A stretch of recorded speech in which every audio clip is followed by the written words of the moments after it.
દ્વારકામાં ભારે વરસાદના કારણે ખંભાળિયા નજીક ભોગાત ગામમાં એક બિલ્ડિંગમાં ચારે બાજુ પાણી ફરી વળતા 17 લોકોનું રેસ્ક્યુ કરવામાં આવ્યું। ઘટનાની જાણ થતાં ખંભાળિયા ફાયર સ્ટાફે તાત્કાલિક ઘટના સ્થળે પહોંચી રેસ્ક્યુ ઓપરેશન હાથ ધર્યું અને તમામ 17 લોકોને સુરક્ષિત રીતે બચાવી લીધા હતા।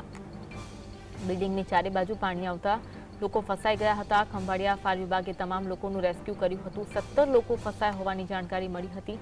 દ્વારકામાં ભારે વરસાદ વરસી રહ્યો છે, તેના કારણે ખંભાળિયા નજીક ભોગાત ગામમાં એક બિલ્ડિંગમાં ચારે બાજુ પાણી ફરી વળતા 17 લોકોનું રેસ્ક્યુ કરવામાં આવ્યું હતું।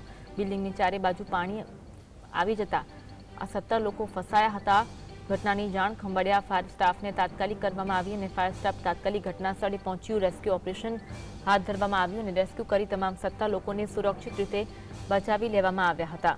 દ્વારકામાં ભારે વરસાદ વરસી રહ્યો છે। અનેક વિસ્તારોમાં પાણી ભરાયેલા જોવા મળી રહ્યા છે। ભોગાત ગામ પાણીમાં તરબોળ જોવા મળી રહ્યું છે। જળબંબાકારની સ્થિતિ જોવા મળી રહી છે, ત્યારે એક બિલ્ડિંગમાં ચારે બાજુ પાણીમાં બિલ્ડિંગ ફસાઈ ગઈ હતી અને બિલ્ડિંગમાં 17 જેટલા લોકો હતા, જે લોકોને રેસ્ક્યુ કરી બહાર કાઢવામાં આવ્યા હતા।